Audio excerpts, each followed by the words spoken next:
I'm leaving you for someone who actually appreciates me, my husband Eugene announced at our annual family Thanksgiving dinner, his arm wrapped around his 24-year-old secretary. The entire table went silent as he smirked at me across the mashed potatoes. Lisa deserves better than being married to someone who contributes nothing to my success. I calmly set down my wine glass and smiled. Funny thing about that success, Eugene. Check your incorporation papers, you'll find my name as majority shareholder. Congratulations on leaving me for your employee, at my company. His face went white as I raised my glass. Oh, and Lisa? You're fired. Before we jump back in, tell us where you're tuning in from, and if this story touches you, make sure you're subscribed, because tomorrow, I've saved something extra special for you. The smell of roasted turkey and the sound of forced laughter filled my mother-in-law's dining room, but all I could focus on was the way Eugene's hand kept brushing against his phone under the table. He'd been checking it obsessively all evening, and each time that familiar notification chime went off, his smile grew a little wider while mine felt more painted on.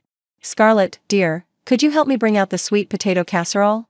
Margaret Thompson, my mother-in-law, asked with that particular tone she reserved for addressing hired help rather than her son's wife of 12 years.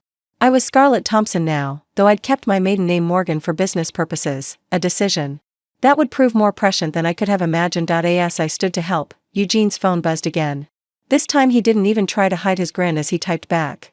Across the table, his younger brother Ashton raised an eyebrow, while their father Robert continued carving the turkey with mechanical precision, oblivious to the tension crackling through the room like static electricity. Everything all right, honey? I asked, placing my hand gently on Eugene's shoulder. He flinched away from my touch as if I'd burned him. Fine, he said curtly, shoving the phone into his pocket. Just some urgent business matters. Business matters. On Thanksgiving evening. Right. I'd been hearing a lot about urgent business matters lately. Late night calls that required him to step onto the back porch. Weekend emergency meetings at the office. Business trips that seemed to require less and less advance notice. For months, I'd rationalized every red flag, every inconsistency, every moment when my husband looked at me like I was a stranger he barely tolerated. Tonight was different, though. Tonight, something in his demeanor told me the charade was about to end. Mom, this turkey is incredible, Eugene said, turning his charm toward Margaret while completely ignoring my return to the table. Just like the ones you used to make when Ashton and I were kids. Margaret beamed at her eldest son, the successful entrepreneur who'd built Thompson Digital Solutions from nothing into a multi-million-dollar marketing firm. At least, that was the story everyone believed. The story I'd helped craft and maintain for over a decade. Well, you've certainly done us all proud, Robert chimed in, raising his glass of wine toward Eugene.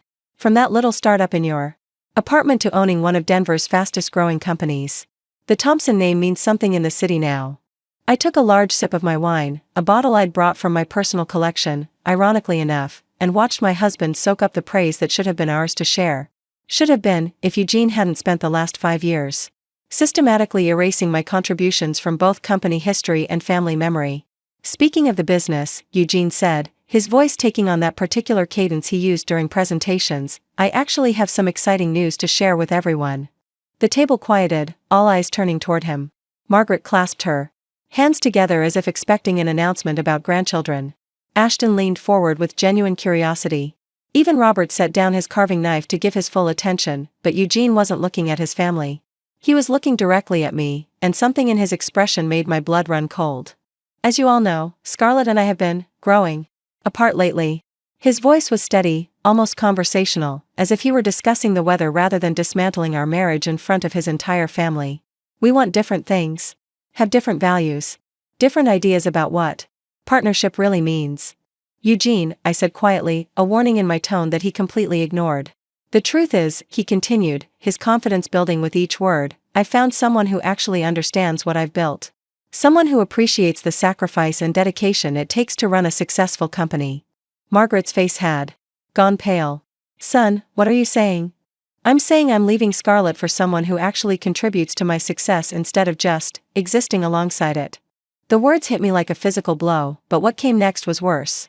The front door opened, and in walked Lisa Chen, Eugene's 24-year-old secretary, wearing a dress that cost more than most people's monthly rent and a smile that suggested she'd been waiting outside for her cue.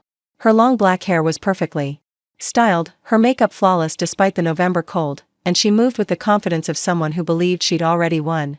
Sorry I'm late, she said, her voice carrying just enough breathiness to remind everyone in the room that she was young enough to be Eugene's daughter. Traffic was murder. Eugene stood immediately, pulling out the chair next to him, my chair, the one I'd vacated to help his mother. Everyone, I'd like you to meet Lisa. My partner. In every sense of the word. The silence that followed was deafening. Margaret's hands flew to her throat. Robert's face flushed red. Ashton stared open-mouthed between his brother and the young woman now settling into my seat like she belonged there. Eugene Thompson, Margaret finally managed, her voice barely above a whisper, what in God's name do you think you're doing? I'm being honest for the first time in years, Eugene replied, his arm sliding around Lisa's shoulders with practiced ease. Lisa understands what I've built. She appreciates the long hours, the dedication, the vision it takes to create something. From nothing. She doesn't just coast along, taking credit for my accomplishments. Taking credit for his accomplishments. The irony was so thick I could taste it. This is insane, Ashton said, finding his voice. Scarlett is your wife. She's been there since the beginning, she's been there, Eugene interrupted, but she hasn't contributed. Not really. Lisa has been instrumental in our recent growth. She understands the business in ways that Scarlett never could. I felt something shift inside me then, like a gear clicking into place after years of grinding uselessly. All the patient understanding, all the benefit of the doubt, all the times I'd swallowed my pride and let him diminish my role, it crystallized into perfect, diamond-hard clarity. Is that so? I asked, my voice surprisingly steady. Eugene turned to me with that condescending smile I'd grown to hate. I know this is difficult for you to understand, Scarlett, but some people are builders and some people are just along for the ride. Lisa appreciates what I've accomplished. Lisa squeezed his hand, her engagement ring catching the light. My engagement ring, I realized with a start. The one he claimed was being resized for months. What exactly have you accomplished, Eugene? I asked, reaching for my purse. I built Thompson Digital Solutions into a multi-million-dollar company, he said, puffing up with pride. I've created jobs for 37 people. I've established our brand as the premier marketing firm in the Mountain West region. Interesting perspective, I said, pulling out my phone and opening my email. Because according to these incorporation papers I'm looking at, Thompson Digital Solutions is actually a subsidiary of Morgan Strategic Holdings. And Morgan Strategic Holdings is 100% owned by, let me see here, Scarlett Morgan. The color drained from Eugene's face so quickly I thought he might faint. That's impossible, he stammered. Is it? I asked, forwarding the documents to his email in real time. Check your phone, Eugene. You remember, the one you've been glued to all evening while texting my employee. Lisa's hand flew to her mouth as the implications hit her. Margaret stared between us like she was watching a tennis match. Robert had gone completely still, his carving knife suspended in midair. You see, I continued, my voice gaining strength with every word, while you were busy playing CEO and taking credit for my vision, my investment capital, and MY business strategy, I was the one actually signing the checks. Including your paychecks. Both of your paychecks. I stood up, smoothing my dress and reaching for my coat. So congratulations, Eugene. You're leaving me for your employee at my company. And Lisa? I turned to the young woman who had gone white as the tablecloth. Consider this your formal termination notice. Effective immediately. As I walked toward the door, Eugene's voice cracked behind me, wait. You can't just, this is impossible. I own Thompson Digital Solutions.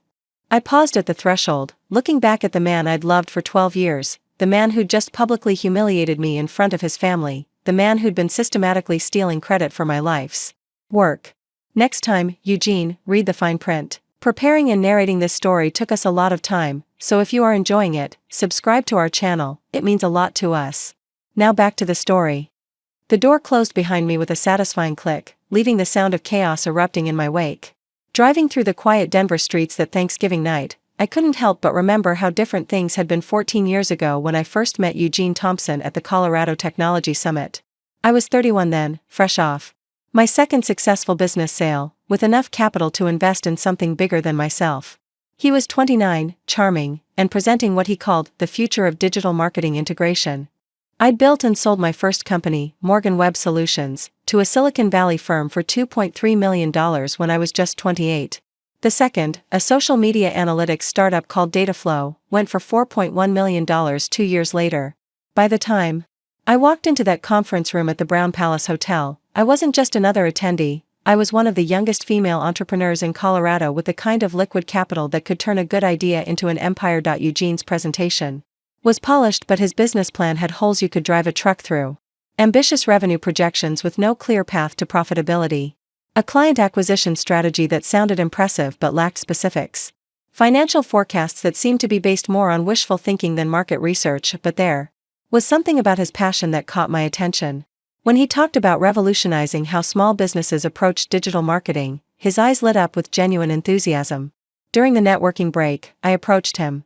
Interesting presentation, I said, extending my business card. Though I noticed some gaps in your financial modeling. Most men would have bristled at the criticism. Eugene laughed. You're absolutely right. I'm a big picture guy, the details have never been my strength. Are you in finance? Strategy and operations, I replied. With a background in scaling tech companies. That conversation led to coffee the next day, which led to dinner the following week. Within a month, we were meeting twice weekly to discuss what would become Thomson Digital Solutions. Eugene had the vision and the charisma to sell it. I had the business acumen and the capital to make it reality. Our initial partnership was perfectly balanced. Eugene handled client relations and business development. He was naturally gifted at making people feel heard and understood. I managed operations, financial planning, and strategic growth. We complemented each other beautifully, like two pieces of a puzzle clicking into place. The first office was a cramped space in Lodo that I leased under my company, Morgan Strategic Holdings. Eugene wanted his name on everything, and I didn't mind. I'd learned from my previous ventures that ego could kill partnerships faster than market downturns. If Eugene needed to be the face of the company to feel motivated, that was fine with me. The important thing was building something sustainable. You're incredible at this, he told me 6 months in, as we celebrated landing our 10th client, a regional restaurant chain that I'd pursued for weeks with a customized marketing strategy. I mean it, Scarlett. I couldn't do this without you. Those early days were magical. We'd work 18-hour days and still have energy to grab late dinners, talking excitedly about expansion plans and market opportunities. Eugene would sketch wild ideas on napkins while I ran numbers on my laptop, figuring out how to make his dreams financially viable. The romantic element crept in gradually. Working so closely, sharing so many victories and setbacks, it was perhaps inevitable that partnership would evolve into something deeper. Eugene was attentive, appreciative, and genuinely seemed to value my contributions as much as his own. We're going to change everything, he said one evening as we watched the sunset from our small office window. Together. When he proposed 2 years later, it felt like the natural progression of everything we'd built. The ceremony was small but perfect, held at the Denver Botanic Gardens with our families and closest friends. Eugene's best man, Ashton, toasted us as the power couple who's going to put Denver on the tech map. My maid of honor, my college roommate Violet, whispered in my ear, he better know how lucky he is. For the first few years of marriage, he did seem to know. Eugene would introduce me at networking events as my wife and business partner, the brains behind our operation. He'd credit me openly when clients complimented our strategies. At home, he'd massage my shoulders after particularly stressful days and remind me that Thomson Digital Solutions was as much mine as his, but success has a way of rewriting history. As the company grew, hitting $1 million in annual revenue, then $3 million, then $8 million, Eugene's introductions began to shift. My wife and business partner became my wife, who helps with the business. Then simply, my wife, Scarlett. The massages stopped. The grateful acknowledgments became rarer. I told myself it was natural. Eugene was under enormous pressure as the public face of a rapidly expanding company. The media attention, the speaking engagements, the board meetings with potential investors, it made sense that he'd want to simplify his messaging. A single founder narrative was easier for reporters to understand, easier for clients to remember. The first time he completely omitted my role from a company origin story, I was standing right next to him at a Chamber of Commerce event. I started Thomson Digital Solutions in 2009 with a simple vision, he told the audience of 50 business leaders. Small businesses needed enterprise-level marketing strategies at affordable prices. I felt like I'd been slapped. After the event, I pulled him aside. Eugene, you said you started the company alone. He looked genuinely confused. What do you mean? You didn't mention me. You didn't mention that I co-founded the company with you. Oh, honey. He kissed my forehead like I was a child upset about something trivial. I didn't think it mattered. Everyone knows you're involved. I was just keeping the story simple for the audience. Simple. That word would come to define how Eugene preferred to explain away my growing invisibility. It was simpler for him to take solo credit. Simpler for him to make unilateral decisions about company direction. Simpler for him to handle all investor meetings alone, since I didn't really enjoy that kind of high-pressure networking anyway. Except I did enjoy it. I was good at it. I'd been successfully pitching to investors since before Eugene had ever set foot in a boardroom. The changes happened so gradually that I didn't recognize the pattern until years later. A shifted word here, a revised company bio there. Our joint business cards were replaced with cards that listed Eugene as founder and CEO, and me as VP of operations. When I questioned it, Eugene explained that clients responded better to clear hierarchies.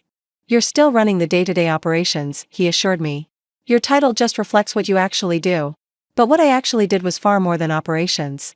I was still developing client strategies, still managing our financial planning, still making critical decisions about company direction. I just wasn't getting credit for any of it anymore. Looking back now, I can see that Eugene didn't wake up one day and decide to erase me from our company story. It happened incrementally, each small diminishment justified by some reasonable-sounding explanation. Death by 1,000 tiny cuts, each one so minor that objecting seemed petty. The truly insidious part was how Eugene managed to make me complicit in my own erasure. He'd ask for my input on major decisions, then present those decisions to others as his own insights. He'd have me prepare detailed presentations, then deliver them himself while I sat silently in the back of the room. He'd send me to handle the difficult negotiations with demanding clients, then take credit when those relationships proved profitable. Scarlett has a gift for operations, became his standard explanation when people noticed my contributions. As if operations were somehow separate from strategy, leadership, or vision. As if I was simply very good at implementing his ideas rather than generating my OWN.BY. Our 5th anniversary, both of marriage and business, Eugene had successfully repositioned himself as the sole architect of Thomson Digital Solutions while positioning me as his very capable assistant. The woman who'd provided the initial capital, developed the business model, and managed the strategic growth had become, in the public narrative, simply the wife who helped out around the office, and because I loved him, because I believed in what we were building together, because I thought our private partnership mattered more than public recognition, I let it happen. That was my first mistake. My second mistake was thinking it would stop there. The changes didn't happen overnight. If they had, I might have fought back sooner. Instead, Eugene's systematic undermining of my role was so gradual, so carefully orchestrated, that by the time I recognized the pattern, I'd already lost years of ground. It started with something as innocent as business cards. 3 years into our marriage, Eugene suggested we streamline our branding by having our cards redesigned. The new cards were sleek, professional, and featured Eugene as founder and CEO while I was listed as VP of Strategic Operations. When I questioned the change, Eugene had a perfectly reasonable explanation.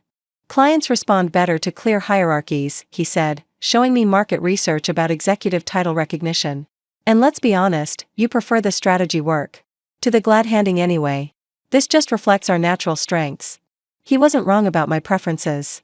I did enjoy the analytical work more than schmoozing at networking events. But I also knew that in business, titles matter. They shape perception, influence credibility, and determine who gets invited to the important conversations. What about co-founder? I asked. That's accurate. Eugene kissed my forehead in that patronizing way that I was just beginning to notice. Honey, you know the business world. Female co-founders face extra scrutiny. This way, you get to focus on what you're brilliant at without dealing with all the politics and skepticism. At the time, his logic seemed protective rather than diminishing. Looking back, I can see it was the first brick removed from the foundation of our partnership. The next shift came in our company's origin story. For years, when people asked how Thomson Digital Solutions started, Eugene would gesture toward me and say, Scarlett and I saw a gap in the market for integrated digital marketing strategies. She provided the business expertise and capital, I handled the client development, and together we built something special. Gradually, that story evolved. Scarlett and I started this company, I started this company with Scarlett's support. Then, I founded Thomson Digital Solutions to address the digital marketing gap in Denver's small business community. My wife Scarlett helps with the operational side. By year 5, the story had morphed completely. I recognized that small businesses needed enterprise-level digital marketing at accessible price points. I started Thomson Digital Solutions in my apartment, working 18-hour days to build our client base from the ground up. I was there for most of these retellings, standing beside Eugene with what I thought was supportive silence. Each time, I told myself that the core truth didn't change, we both knew what I'd contributed. The public narrative was just marketing, and Eugene was naturally better at marketing than I was, but public narratives have a way of becoming private realities. The first time Eugene corrected me about my own role in the company was at a dinner party hosted by our neighbors, the Hendersons. I was talking to Sarah Henderson about the challenges of scaling a service business when I mentioned developing our proprietary client retention model in 2012. Actually, Eugene interrupted smoothly, sliding an arm around my waist. I developed that model. Scarlett helped with the implementation, but the strategy was mine. I felt like I'd been slapped. The client retention model was entirely my creation, something I'd spent months researching and developing after noticing patterns in our customer churn data. Eugene had barely understood the concept when I first presented it to him. That's not, I started, but Eugene's grip on my waist tightened, and he talked right over me. It's easy to get confused about who did what when you work so closely together, he said with a laugh that invited the other guests to join in. Scarlett's so involved in every aspect of the business that sometimes she forgets which initiatives were mine originally. The Hendersons laughed politely, and the conversation moved on. But I stood there, wine glass trembling in my hand, realizing that my husband had just publicly gaslighted me about my own professional accomplishments. That night, I confronted him in our bedroom. Eugene, the client retention model was my project. You know that. He was already in bed, scrolling through his phone with the dismissive attention of someone who considered the conversation closed before it started. Scarlett, you're being dramatic. Does it really matter who gets credit? We're married. What's mine is yours, what's yours is mine. It matters because it's the truth. Eugene finally looked up from his phone, and for just a moment, I saw something cold flicker in his eyes. The truth is that I'm the public face of this company. When people think of Thompson Digital Solutions, they think of me. That's not ego, that's just reality. You can't expect me to constantly footnote every conversation with detailed attribution. I'm not asking for detailed attribution. I'm asking you not to actively claim credit for work I did. I think you're remembering things differently than they happened, Eugene said, returning his attention to his phone. Maybe we should focus on moving forward instead of relitigating the past. That phrase, remembering things differently than they happened, became Eugene's standard response whenever I questioned his version of events. It was brilliant, really. Instead of denying that I'd contributed, he simply suggested that my memory was unreliable. Who could argue with that? The pattern accelerated after that. Client meetings where Eugene would present strategies I'd developed without mentioning my involvement. Board presentations where he'd discuss his analysis of market trends that I'd spent weeks researching. Industry interviews where he'd share insights that came directly from conversations we'd had in our kitchen the night before. When I objected, Eugene had an arsenal of responses designed to make me feel petty and unreasonable. You're being too sensitive. It's not about individual credit, we're a team. I think you're misremembering how that project actually developed. Why are you so focused on recognition? Isn't building something together enough? The most insidious part was how he managed to make me doubt my own experiences. When you hear, you're remembering that wrong enough times, you start to question your own memory. Maybe I wasn't as involved in that strategy as I thought. Maybe Eugene did come up with that idea first and I just refined it. Maybe my contributions weren't as significant as they felt at the time. The gaslighting extended beyond work. At social gatherings, Eugene began introducing me in ways that subtly diminished my role. This is my wife Scarlett. She helps out at the company. Or, Scarlett handles a lot of the behind-the-scenes work that keeps me organized. Never my business partner or co-founder anymore. Always helps out or supports or assists with. Each introduction chipped away at my professional identity until I started seeing myself through Eugene's lens, the supportive wife who was good with details but lacked the vision and charisma to be a real leader. The financial manipulation was more subtle but equally damaging. Eugene convinced me to consolidate our business accounts for simplicity, which meant all company transactions flowed through accounts he controlled. He handled all vendor relationships, client billing, and expense management. When I asked to review financial statements, he'd provide summarized versions rather than detailed reports. You don't need to worry about the boring bookkeeping stuff, he'd say. That's what we pay our accountant for. Focus on the strategic work you're so good at. But strategic work becomes impossible when you don't have access to the underlying financial data. I found myself making recommendations based on incomplete information, which Eugene would then correct with numbers I couldn't verify. The most devastating erosion happened in our team meetings. I'd voice an opinion or suggest a strategy, and Eugene would nod thoughtfully, then immediately pivot to his own ideas without acknowledging what I'd said. If other team members referenced my suggestions later, Eugene would casually claim them as his own thoughts that he'd shared privately with the team. Great minds think alike, he'd say with a wink when someone mentioned Eugene's idea about something I'd proposed 20 minutes earlier. Our employees began directing questions to Eugene instead of me, even about projects I was leading. When I tried to redirect them, Eugene would step in with answers that contradicted my guidance, forcing me to either publicly disagree with my husband or accept his version of decisions I'd made. I chose acceptance every time, prioritizing our marriage over my professional authority. That was my third mistake. By our 8th year in business, I had become a ghost in my own company. I still worked there, still contributed ideas, still solved problems and managed crises.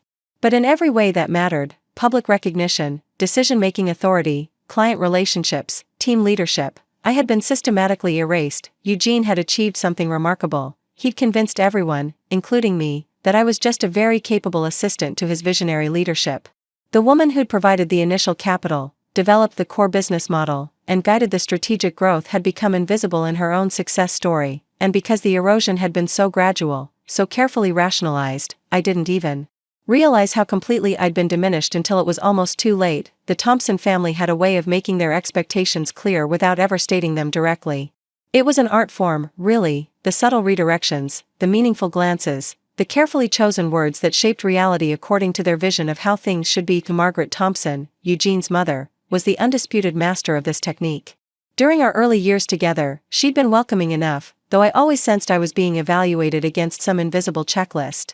The real shift came after Eugene and I got married and the company started gaining recognition.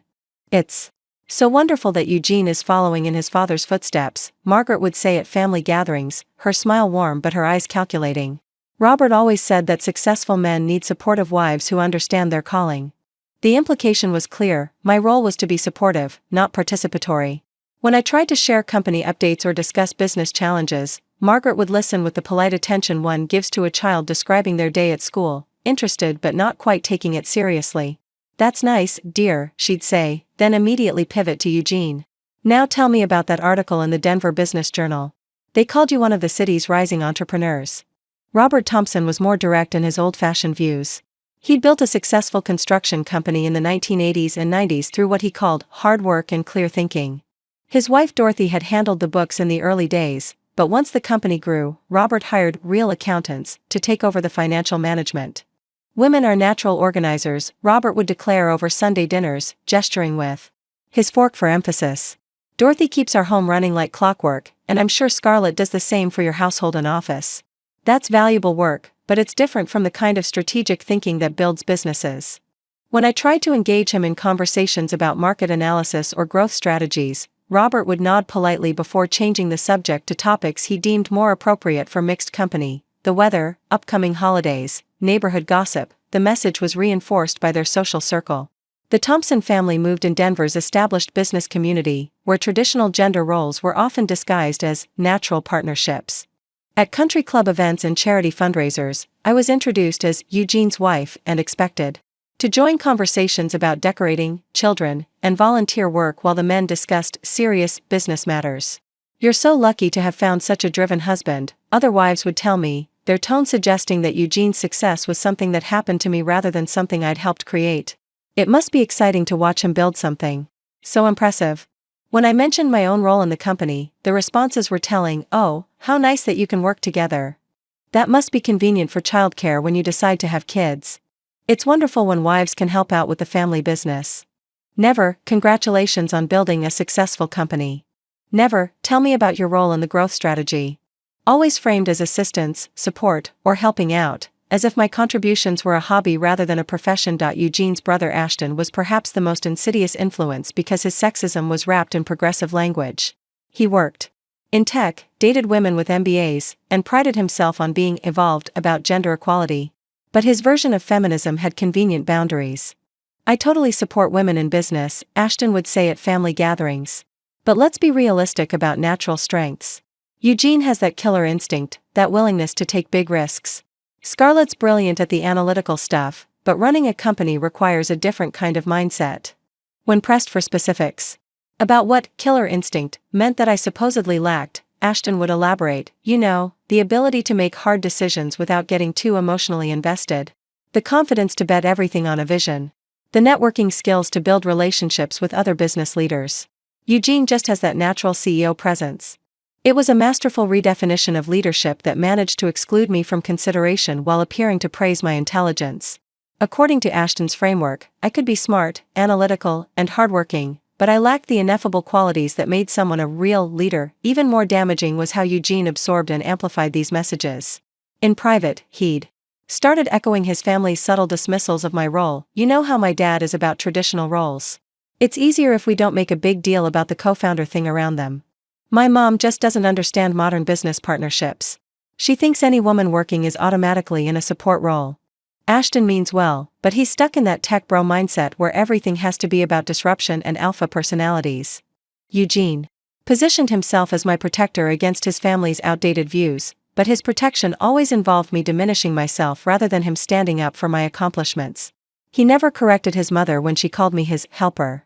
He never challenged his father's assumptions about women's natural limitations in business. He never pushed back when Ashton described my contributions as important but fundamentally different from real leadership. Instead, Eugene developed a strategy of parallel conversations. In private, he'd acknowledge my contributions and assure me that he valued my partnership. In public, especially around his family, he'd allow me to be diminished without comment. Then comfort me afterward with explanations about keeping the peace and not wanting to create drama. They're from a different generation, he'd say after particularly frustrating family dinners. Fighting with them won't change their minds, and it'll just make every gathering tense. You know what you've accomplished. I know what you've accomplished. Isn't that enough? It wasn't enough, but Eugene made me feel selfish for wanting recognition from people who would never give it. He positioned my desire for acknowledgement as ego rather than justice, as creating problems rather than addressing existing ones. The most devastating influence came from Eugene's longtime mentor, Harold Kowalski, who'd built and sold 3 companies over his career. Harold was a legend in Denver's business community, and his approval meant everything to Eugene. Harold's advice was always couched in paternal concern for Eugene's success. Be careful about partnership dynamics, son. I've seen too many promising companies destroyed by unclear leadership structures. Clients need to know who's in charge. The most successful entrepreneurs are single points of accountability. Shared leadership creates confusion in the marketplace. Your wife seems very capable, but at some point, you need to decide if you're running a business or a marriage counseling session. Harold never directly criticized me, but his guidance consistently pushed Eugene toward consolidating power and simplifying the company's leadership narrative. According to Harold's worldview, successful businesses required decisive leaders who could make hard choices without being slowed down by committee decisions or partnership dynamics. Eugene internalized these messages completely. He began framing our collaborative decision-making process as inefficiency rather than thoroughness. He started describing my input as valuable but potentially limiting when quick decisions were needed. He recontextualized our partnership as something that had served us well in the early days but might be holding us back as we scaled. Harold says the most important transition for growing companies is moving from founder mode to CEO mode, Eugene would tell me after their mentoring sessions. That means clear hierarchy, decisive leadership, and streamlined operations. The subtext was obvious. I was part of the founder mode inefficiency that needed to be streamlined away. The combined influence of Eugene's family, social circle, and mentor created an ecosystem where my diminishment was not only acceptable but actively encouraged. They'd convinced Eugene, and nearly convinced me, that successful businesses required strong male leadership supported by capable women who knew their place. What made this particularly insidious was how they managed to make their sexism feel protective rather than hostile. They weren't attacking me directly. They were just recognizing the natural order of business relationships and helping Eugene navigate toward success. By the time I fully recognized the pattern, Eugene had been marinated in years of messaging that positioned my equality as a threat to his success. His family and mentors had given him permission, even encouragement, to erase my contributions in service of his greater destiny as a business leader, and because I loved him, because I wanted his family to accept me, because I believed that challenging these dynamics would only create conflict without changing minds, I had enabled my own marginalization. That was my fourth mistake. The changes that had once been subtle and gradual suddenly accelerated into something more brazen. It was as if Eugene had tested the waters of diminishing me for so long that he'd grown confident in his ability to rewrite our history without consequence. The first major escalation came during our 10th anniversary celebration, both of our marriage and the founding of Thompson Digital Solutions. Eugene suggested we host a party at the Denver Country Club to celebrate both milestones simultaneously. What I thought would be a joint celebration of our shared achievements became a monument to Eugene's solo success. The invitations, which Eugene designed without my input, read, "Join us in celebrating 10 years of Thomson Digital Solutions and the visionary leadership that built Denver's premier digital marketing firm." My name appeared only in the small print at the bottom. Hosted by Eugene and Scarlett Thompson. When I confronted him about the wording, Eugene's response was revealing in its casualness. "Scarlett, we've been through this. The business community knows me as the founder. These events are about networking and business development, not detailed historical accuracy." Historical accuracy? "Eugene, I co-founded the company with you. And you'll always be an important part of the story," he said, already turning his attention back to his laptop. "But let's be strategic about messaging. This party is an investment in our future growth. Our future growth. Not my future growth. Our company. Not my company." The party itself was a masterclass in public erasure. Eugene's speech thanked everyone who had supported his vision over the past decade, including my wonderful wife Scarlett, who has been there every step of the way. I sat at the head table, smiling graciously, while he credited his success to hard work, strategic thinking, and the support of his family and team. No mention of my initial investment. No reference to my role in developing our core service offerings. No acknowledgement that the woman sitting beside him had been anything more than a supportive spouse cheering from the sidelines. But the real shock came when Eugene unveiled a timeline display showcasing a decade of innovation at Thomson Digital Solutions. The professionally mounted presentation traced the company's growth from startup to industry leader, complete with photos, client testimonials, and revenue milestones. I appeared in exactly 3 photos out of 37, always in the background of group shots, never identified by name. The narrative arc showed Eugene's solo journey from ambitious entrepreneur to established business leader. Anyone viewing the display would conclude that Thomson Digital Solutions was the product of one man's vision and determination. "This is incredible work," our biggest client, Patricia Williams from Williams Retail Group, said to me during the reception. "You must be so proud of what Eugene has built." I smiled and nodded, the appropriate response for a proud wife, while inside I felt something fundamental breaking apart. The escalation continued in our office dynamics. Eugene began holding executive strategy sessions that mysteriously never included me, despite my official role as VP of Strategic Operations. When I asked about these meetings, Eugene would wave them off as boring operational stuff or preliminary discussions that weren't ready for broader input yet. But through our shared assistant, Colette, I learned that these sessions included major decisions about company direction, client strategy, and resource allocation. Eugene was essentially running a shadow company where all meaningful decisions happened without my knowledge or input. "I'm confused about the new client onboarding process," Colette mentioned to me one morning. "Eugene introduced changes yesterday that seem to contradict the protocols you established last month." When I asked Eugene about the changes, he acted as if the contradiction was a minor administrative detail rather than a fundamental shift in how we delivered services to clients. "I streamlined a few things to improve efficiency," he said. "You don't need to worry about every operational tweak." But these weren't minor tweaks, they were strategic pivots that affected client relationships, team workflow, and revenue projections. Eugene was making unilateral decisions about systems I designed and implemented, then framing my questions about those decisions as micromanagement. The financial opacity reached new levels during this period. Eugene restructured our accounting systems, claiming he was modernizing our financial infrastructure for scalability. The new system gave him complete control over financial reporting while providing me with limited access to detailed records. "The new dashboard shows you everything you need for strategic planning," Eugene explained when I complained about the restricted access. "The granular stuff is just clutter that would distract from big-picture thinking." But the granular stuff included client profitability analysis, expense categorization, and cash flow projections, the exact information I needed to do my job effectively. Eugene had essentially locked me out of the financial data for my own company while maintaining the pretense that I was still involved in strategic decision-making. The most devastating escalation came when I discovered that Eugene had been in talks with potential investors without my knowledge. I found out completely by accident when Patricia Williams congratulated me on the exciting expansion plans during a routine client check-in call. "Expansion plans?" I asked, trying to keep my voice steady. "The series of funding Eugene mentioned. It sounds like you're really positioning for rapid growth." That evening, I confronted Eugene directly. "Were you planning to tell me about the investor meetings, or was I supposed to find out from clients?" For the first time, Eugene didn't bother with elaborate explanations or reasonable-sounding justifications. His response was blunt and dismissive. I'm exploring options. When there's something concrete to discuss, we'll discuss it. When there's something concrete? Eugene, I'm your business partner. I should be involved in these conversations from the beginning. You're involved in operations, he corrected, his tone suggesting the conversation was over. I handle business development and strategic partnerships. We've always divided responsibilities that way. We had never divided responsibilities that way. But Eugene had rewritten our partnership agreement in his mind so completely that he seemed to genuinely believe his revised version of our history. The final escalation of this period came when I learned that Eugene had been individually meeting with our key employees to discuss career development and company vision. Several team members mentioned these conversations to me in passing, clearly assuming I was aware of and involved in the process. What they described sounded less like career development and more like loyalty testing.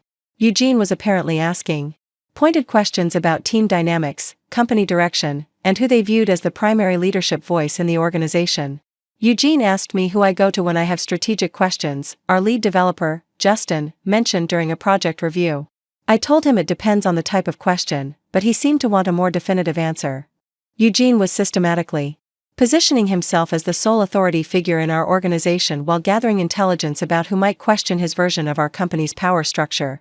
He wasn't just erasing me from our public narrative anymore, he was actively working to eliminate my authority within our own team. By this point, I realized that what I'd been experiencing wasn't simply the natural evolution of business partnership dynamics. It was a calculated campaign to push me out of my own company while maintaining the appearance of a harmonious marriage and functional business relationship. Eugene had moved beyond subtle diminishment into active elimination.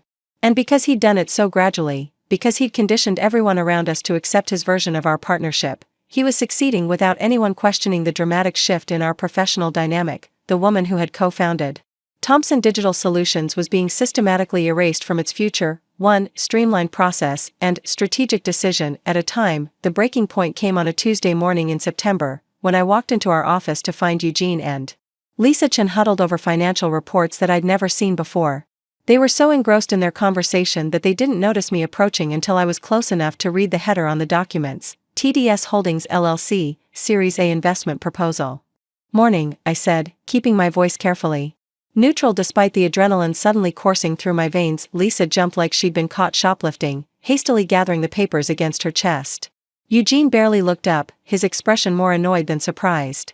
Scarlett, I thought you had that client call with Morrison Industries this morning. I do. In an hour. I gestured toward the papers Lisa was clutching. What's TDS Holdings? Just some preliminary exploration, Eugene said dismissively. Nothing concrete yet. But Lisa's face told a different story.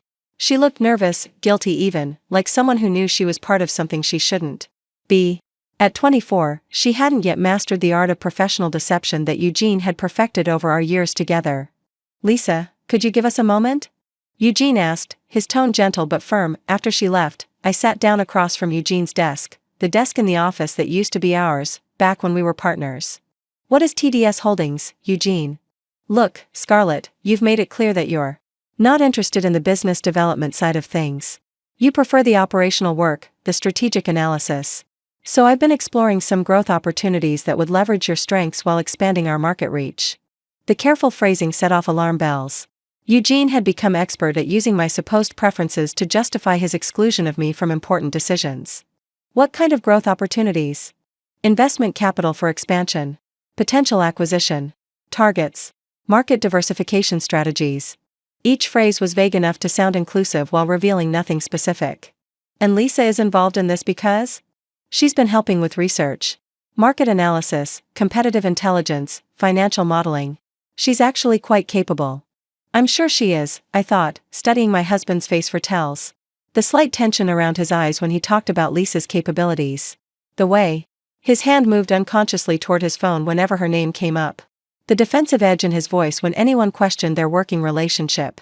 That afternoon, after Eugene left for what he described as a routine client meeting, I made a decision that would change everything.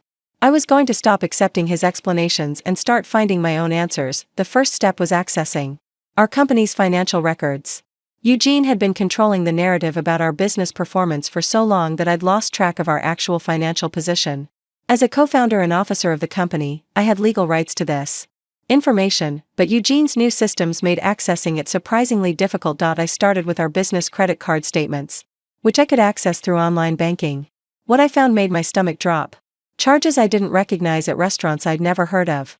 Hotel bookings in Chicago and Phoenix that didn't correspond to any business trips Eugene had mentioned. Shopping expenses at high-end stores during times when Eugene was supposedly in client meetings, but the most concerning discovery was a pattern of charges to something called Strategic Consulting Partners LLC. Over the past 6 months, Eugene had paid this entity over $47,000 for undefined consulting services.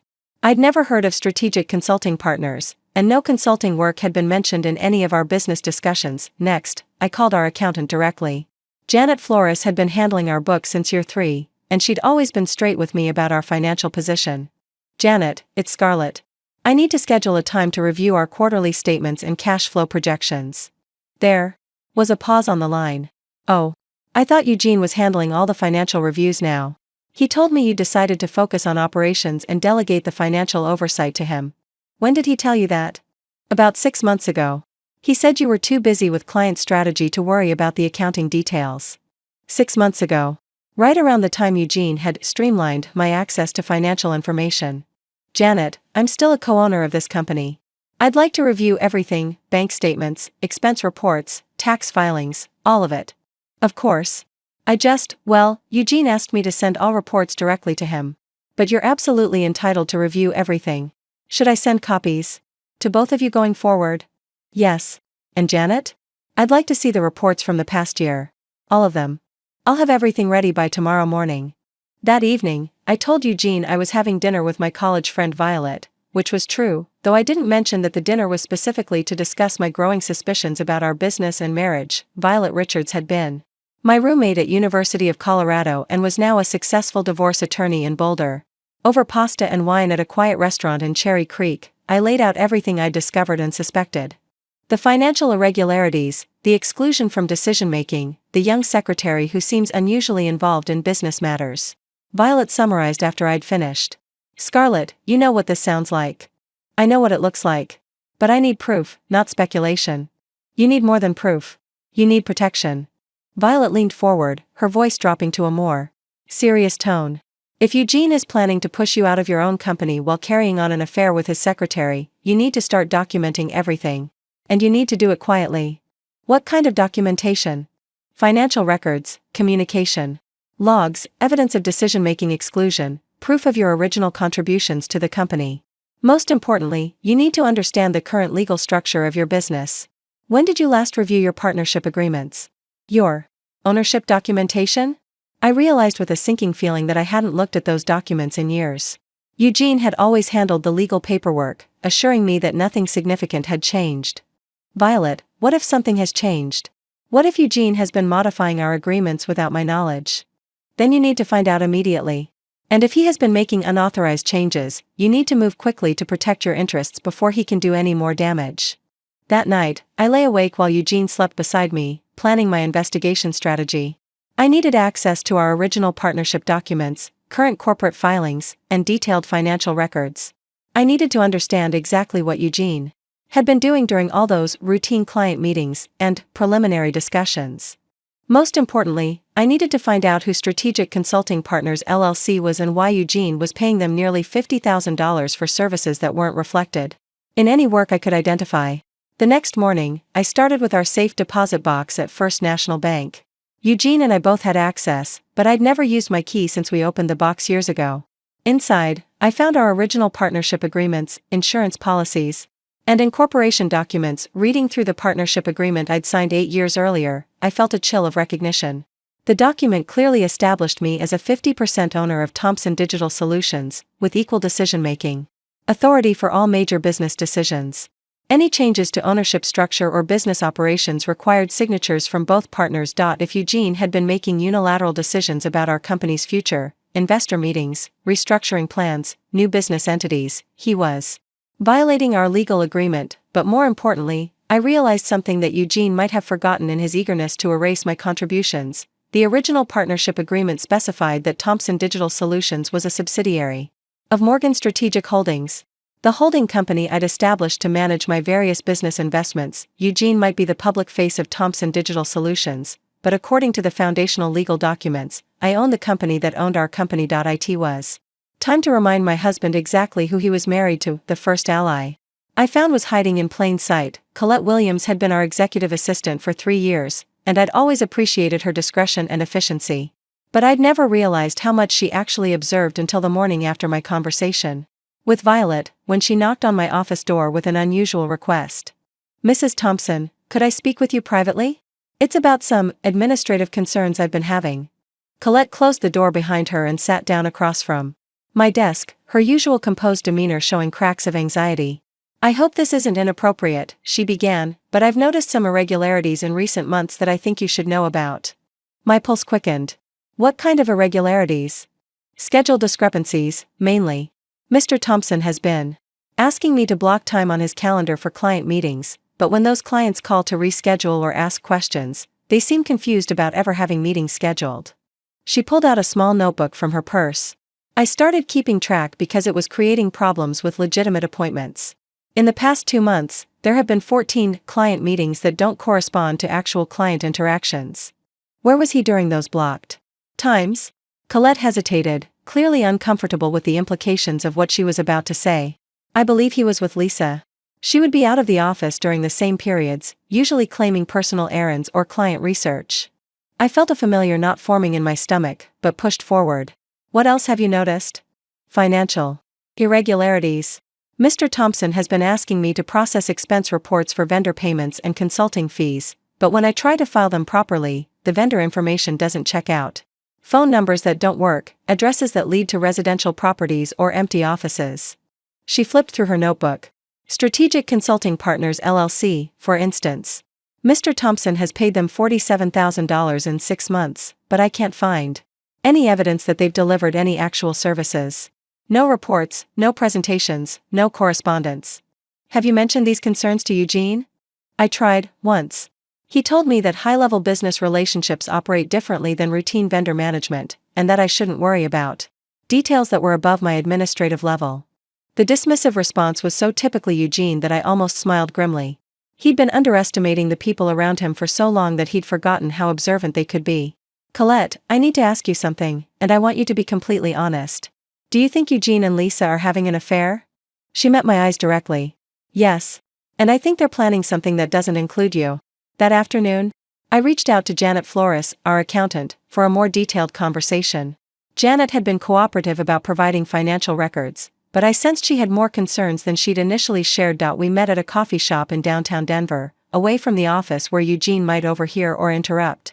"Janet, when you send financial reports to Eugene instead of both of us, do you ever discuss the contents with him?" "Sometimes. He asks questions about cash flow, profit margins, client profitability analysis. Normal business owner questions." "What about questions that might not be normal?" Janet shifted uncomfortably in her chair. "Well, there have been some unusual requests. About 6 months ago, he asked me to prepare financial projections showing what the company would look like under different ownership structures." "Different how?" "Scenarios where the ownership percentage changed. What would happen to valuation, cash flow, debt obligations if one partner bought out the other, or if new investors came in with controlling interest?" I felt cold despite the warm coffee in my hands. "Did he specify which partner would be bought out?" "Not directly. But all the scenarios involved him maintaining or increasing his stake while reducing yours. He said it was just theoretical planning, but..." Janet trailed off. "But? Scarlett, those weren't theoretical exercises. He was asking very specific questions about tax implications, legal requirements for ownership transfers, and asset protection strategies. It felt like he was planning something concrete." My third ally emerged from an unexpected source, Justin Miller, our lead developer and one of our earliest employees. Justin had been with us since year 2, and I'd always respected his technical expertise and business instincts. He approached me the following week during one of my investigation coffee meetings. "Scarlett, I need to tell you something that's been bothering me for months." Justin had been in the office late one evening, finishing a client project, when he'd overheard Eugene and Lisa in the conference room having what he described as definitely not a work conversation. They were talking about timelines and legal processes, but not for any client project I knew about. Eugene said something about moving forward with Phase 2 once the investment paperwork was finalized. "Did you hear anything specific about investment paperwork?" Lisa mentioned something about series of funding and how the new structure would clean up some of the complications from the early partnership agreements. Eugene laughed and said that by next year, the company would finally have the leadership clarity it needed to scale properly. Leadership clarity. The phrase made my blood boil. Justin, why are you telling me this? Because I've been here since almost the beginning, and I remember when you and Eugene were actual partners. I've watched him gradually push you aside, and it's not right. You developed half the systems we use, trained most of our team, and brought in some of our biggest clients. He leaned forward, his voice dropping. Also, because Lisa has been asking questions about our client database, development processes, and proprietary tools. Questions that seem designed to understand how to replicate our services elsewhere. The final piece of my alliance came from an unexpected source, Patricia Williams, our biggest client and the woman whose casual mention of expansion plans had first alerted me to Eugene's secret investor meetings. I scheduled a lunch meeting with Patricia under the pretense of discussing her account strategy, but my real goal was to understand what Eugene had been telling our clients about the company's future. Patricia, when you mentioned the series of funding last month, what exactly had Eugene told you about our expansion plans? Oh, he was quite excited about it. He said Thomson Digital Solutions was evolving into a larger consulting firm with multiple service lines and geographic expansion. He mentioned that the new investment would allow him to bring in senior leadership talent and scale the operation significantly. Did he mention any changes to the current leadership structure? Patricia looked puzzled. Well, he said the investment would allow him to focus on CEO responsibilities while bringing in specialists to handle operations, strategy, and client relations. I assumed that meant you'd be taking on a more senior role, but now that I think about it, he never specifically mentioned you in those conversations. I felt a chill of recognition. Eugene wasn't just planning to marginalize me, he was planning to replace me entirely with new hires funded by investor capital. Patricia, did Eugene mention anything about partnership changes or ownership restructuring? He said the investment would clarify the leadership hierarchy and create clear accountability structures. I got the impression that some of the early partnership arrangements weren't optimal for scaling. By the end of that week, I had a clear picture of Eugene's plan. He was preparing to secure outside investment that would dilute my ownership stake, potentially to nothing. He was positioning himself as the sole decision-maker and visionary leader while framing me as a historical artifact from the company's startup days.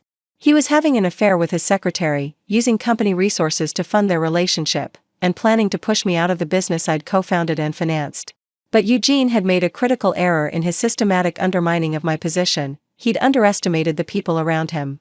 Colette, Janet, Justin, and even Patricia had noticed the inconsistencies, ethical problems, and suspicious behavior that Eugene thought he was hiding. I wasn't just uncovering evidence of his betrayal, I was building a network of witnesses who could corroborate what he'd been doing. The woman he'd dismissed as just the wife who helps out around the office was about to remind him that successful businesses are built on relationships, trust, and attention to detail, all qualities that Eugene had abandoned in his rush to claim sole credit for our shared success. Armed with allies and a clear understanding of Eugene's plan, I began the most crucial phase of my investigation, building an irrefutable case that would protect my interests and expose his deception. My first target was Strategic Consulting Partners LLC, the mysterious entity that had received $47,000 in payments over 6 months. Using the business address from our expense reports, I discovered it was registered to a small office building in Cherry Creek. A quick drive-by revealed something interesting. The building also housed the offices of Westbrook Investment Group, a boutique firm specializing in small business acquisitions. That connection led me to dig deeper into public business filings. What I discovered made my blood run cold. Strategic Consulting Partners LLC was registered to one Thomas Westbrook, who was also the managing partner of Westbrook Investment Group. More disturbing, the incorporation date was just 8 months ago, right around the time Eugene had started his preliminary discussions about company restructuring. I scheduled a consultation with Westbrook Investment Group under a false name, claiming to be exploring acquisition opportunities for my fictional consulting firm. Thomas Westbrook was more than happy to discuss his services. We specialize in helping entrepreneurs transition from partnership structures to single-owner operations, he explained during our meeting. Often in growing companies, early partnership agreements become obstacles to efficient decision-making and investor attraction. What does that process typically involve? First, we analyze the existing partnership structure to identify potential dissolution strategies. Then we develop financial models showing improved valuation under streamlined ownership. Finally, we create legal frameworks for buyout negotiations or ownership restructuring. My fictional interest seemed to energize him. Just recently, we helped a local marketing firm explore exactly this type of transition. The founder had been working with a partner whose contributions had become more historical than current. Our analysis showed significant value creation potential through ownership consolidation. A local marketing firm. Historical contributions. The description was too specific to be coincidental. What kind of outcomes do you typically achieve? In the case I mentioned, we projected a 40% increase in company valuation within 2 years of ownership simplification. Investors are much more comfortable with clear leadership hierarchies than complex partnership dynamics. After the meeting, I sat in my car processing what I'd learned. Eugene hadn't just been planning to push me out, he'd been paying consultants $47,000 to develop a strategy for doing it legally and profitably. My next investigation target was TDS Holdings LLC, the entity I'd seen on those investment documents. Corporate filings revealed that TDS Holdings had been incorporated 3 months ago with Eugene Thompson listed as the sole incorporator and initial board member. The business purpose was listed as Digital Marketing and Business Consulting Services. Eugene was creating a parallel company structure that would allow him to move our clients, employees, and intellectual property away from Thompson Digital Solutions, the company I actually own through Morgan Strategic Holdings. To confirm this theory, I needed access to Eugene's communications. Fortunately, our shared office technology gave me an opportunity. As co-founder, I had administrative access to our email server, though Eugene had changed my access level months ago. However, Colette still had full administrative privileges, and she was more than willing to help. I can generate reports showing email patterns and recipients, she explained during one of our covert meetings. I can't read the content without his password, but I can see who he's been communicating with and how frequently. The email analysis revealed a disturbing pattern. Over the past 4 months, Eugene's most frequent external correspondents were Thomas Westbrook, an attorney named Marcus Chen, who I later discovered specialized in business dissolution, and 3 different investment groups that focused on acquiring marketing firms. But the most damaging discovery came when Colette mentioned something she'd noticed about Eugene's calendar management. He's been having me schedule conference calls labeled as investor relations, but when I try to send calendar invites to the participants, the email addresses don't work. I think he's been manually adding attendees and removing the meeting details after the calls. Can you recover any of those deleted meeting details? Actually, yes. Our calendar system keeps backups for 90 days. I can access the original versions before he edited them. The recovered calendar entries were devastating. Over the past 3 months, Eugene had participated in investor calls with Highland Capital, Merrick Ventures, and Strategic Business Partners, all groups that specialized in acquiring and consolidating marketing firms. The meeting notes, which Eugene thought he'd deleted, included phrases like management transition, partnership dissolution timeline, and asset acquisition strategy. One note was particularly damaging: SC agrees Q1 2024 optimal timing for ownership transition. Current partnership structure resolved through existing legal mechanisms. New management structure in place by March. Eugene was planning to finalize my removal from the company by March, just 4 months away. The final piece of evidence came from an unexpected source, our home computer. Eugene had been increasingly secretive about his personal laptop, but he still used our shared desktop for routine tasks. Hidden in a folder labeled 2023 Tax Preparation were documents that revealed the full scope of his deception, financial projections showing Thompson Digital Solutions under optimized single leadership. Legal memoranda outlining strategies for partnership dissolution in closely held corporations. Most damning of all, a draft agreement between TDS Holdings LLC and Westbrook Investment Group for transition consulting and business development services. The agreement spelled out Eugene's plan in detail. TDS Holdings would acquire the client relationships, intellectual property, and key employees from Thompson Digital Solutions, leaving me with an empty corporate shell while Eugene built a new company using everything we'd created together. But Eugene had made a crucial error in his planning. All of his legal research and consulting advice was based on the assumption that Thompson Digital Solutions was a standard 50-50 partnership. None of his expensive consultants had discovered what I'd found in our safe deposit box. Thompson Digital Solutions was actually a subsidiary of Morgan Strategic Holdings, which I owned entirely. Eugene couldn't dissolve a partnership that didn't legally exist. He couldn't force a buyout of a co-owner who was actually his boss. He couldn't transfer company assets that belonged to my holding company. Most importantly, I now had documented evidence of his breach of fiduciary duty, misappropriation of company funds, and fraud. The $47,000 paid to strategic consulting partners wasn't just wasteful spending, it was theft, since Eugene had used company resources to plan my elimination from the company without my knowledge or consent. As I compiled all the evidence into organized files, I felt a mixture of anger and satisfaction. Eugene had spent months systematically undermining me, but his arrogance and carelessness had given me everything I needed to turn the tables completely. He'd been so focused on erasing me from our company's future that he'd forgotten to cover his tracks in the present. The man who dismissed me as just the wife who helps out around the office was about to discover that details matter, and I was very, very good with details. The evidence was overwhelming, the legal foundation was solid, and my allies were in place. It was time to move from investigation to action. Eugene wanted to simplify our partnership structure. I was about to give him exactly what he'd asked for. With overwhelming evidence of Eugene's deception and a clear understanding of his timeline, I knew I had to move quickly and strategically. His plan called for finalizing my removal by March, which gave me less than 3 months to execute a counterattack that would not only protect my interests but completely reverse our positions. My first call was to Violet, who immediately grasped the gravity of what I'd discovered. Scarlett, this goes way beyond divorce proceedings. Eugene has committed fraud, breach of fiduciary duty, and misappropriation of corporate funds. We're talking about potential criminal charges, not just civil litigation. What's my best strategy?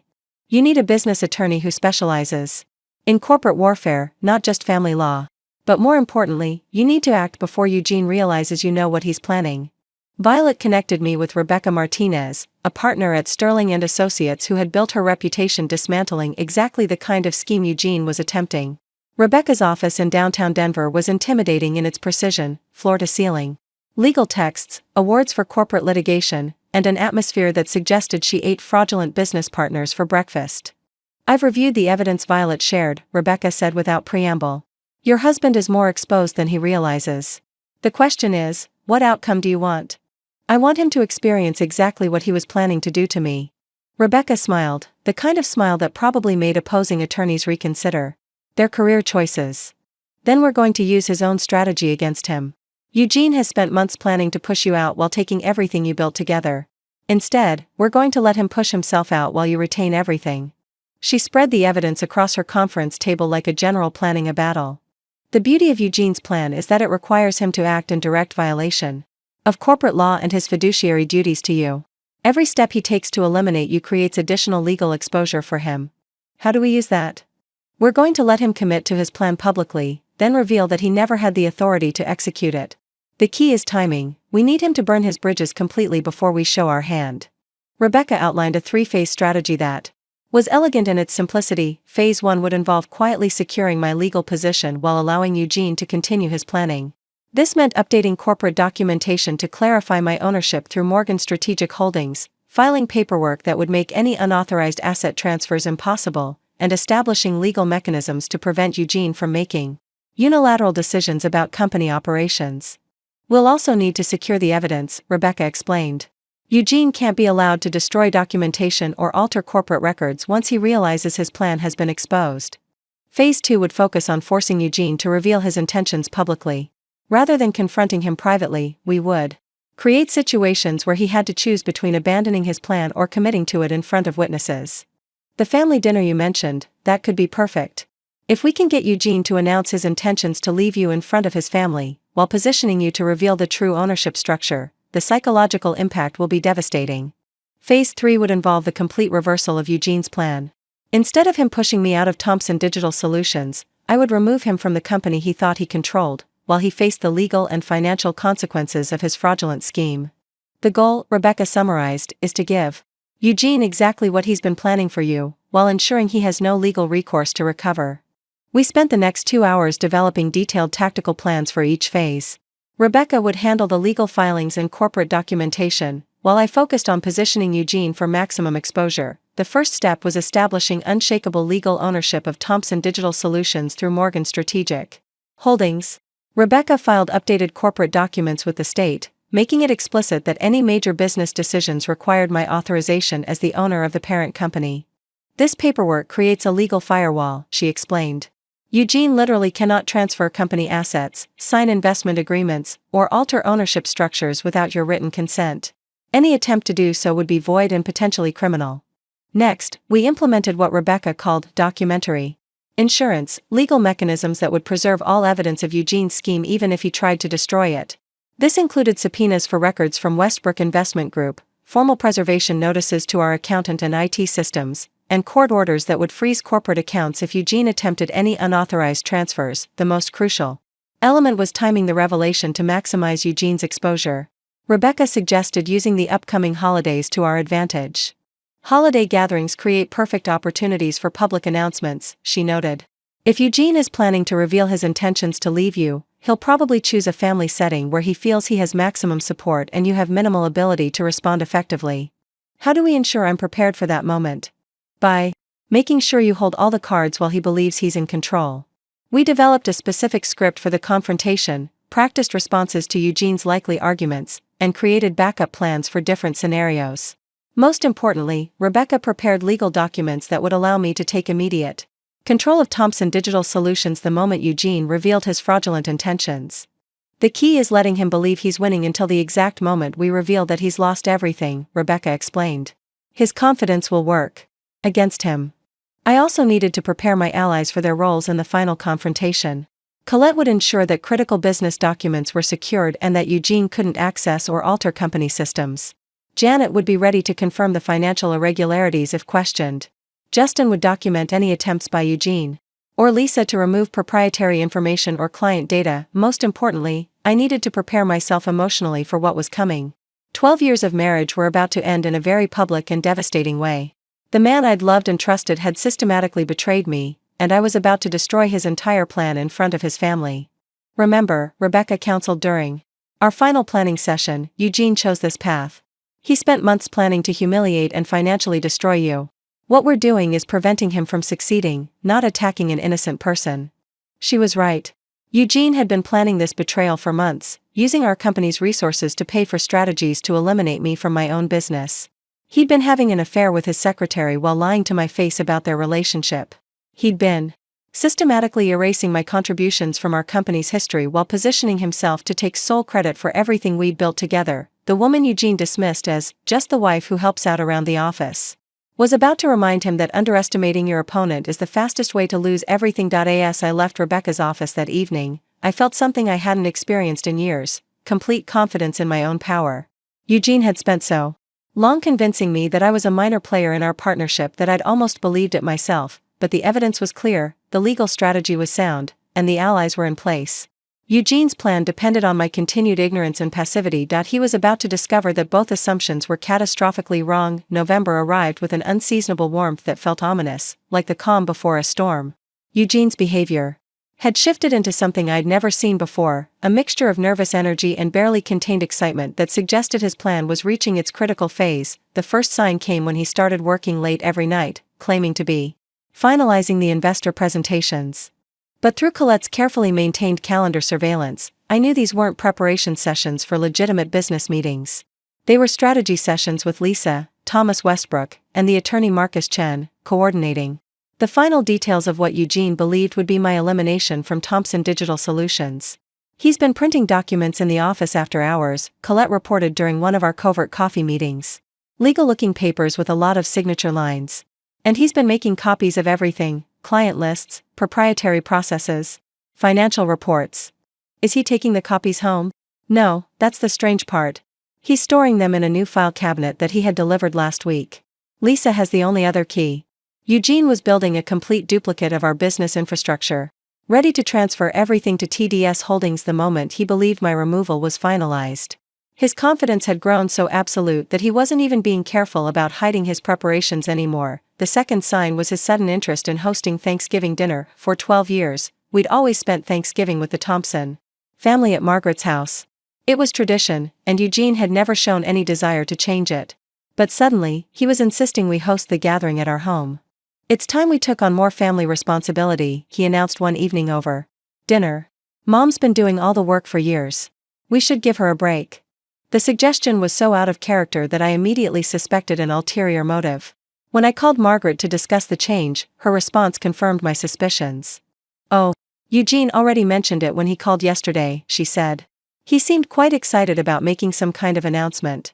He said it was time for the family to understand some important changes that were happening. An announcement. At a family gathering. Exactly what Rebecca and I had predicted. Did he give you any hint about what kind of announcement? He was rather mysterious about it, but he mentioned something about new directions and important decisions. He also said he hoped we'd all be supportive during a challenging transition period. Eugene was planning to use Thanksgiving dinner to announce he was leaving me, probably framing it as a difficult but necessary decision for his business success. He wanted his family's support before the messy details of divorce and business dissolution became public. What he didn't know was that I was planning my own announcement. The third sign was Lisa's increasingly bold behavior around the office. She'd started acting less like an affair partner trying to stay hidden and more like someone who believed her position was about to become official. She's been making comments about office reorganization and new management structures, Justin reported during one of our discreet conversations. Yesterday she mentioned something about how different departments would be more efficiently coordinated under the new leadership model. New leadership model? That's what I asked. She got flustered and said she was just thinking out loud about general business theory, but it sounded like she was repeating something she'd heard in planning meetings. Lisa was already positioning herself as Eugene's partner in the new company structure, probably expecting to move from secretary to executive when TDS Holdings officially launched. Her confidence suggested Eugene had promised her a significant role in his post-divorce business empire. The tension in our house had become almost unbearable. Eugene would spend hours on phone calls in his home office, speaking in the low, excited tones of someone finalizing a major deal. When he emerged, he'd be almost manic with energy, talking about exciting changes ahead and new opportunities for growth. Meanwhile, I was conducting my own final preparations. Rebecca had completed all the legal filings that would protect my position and expose Eugene's fraud. The updated corporate documents were filed and recorded. The preservation orders were in place.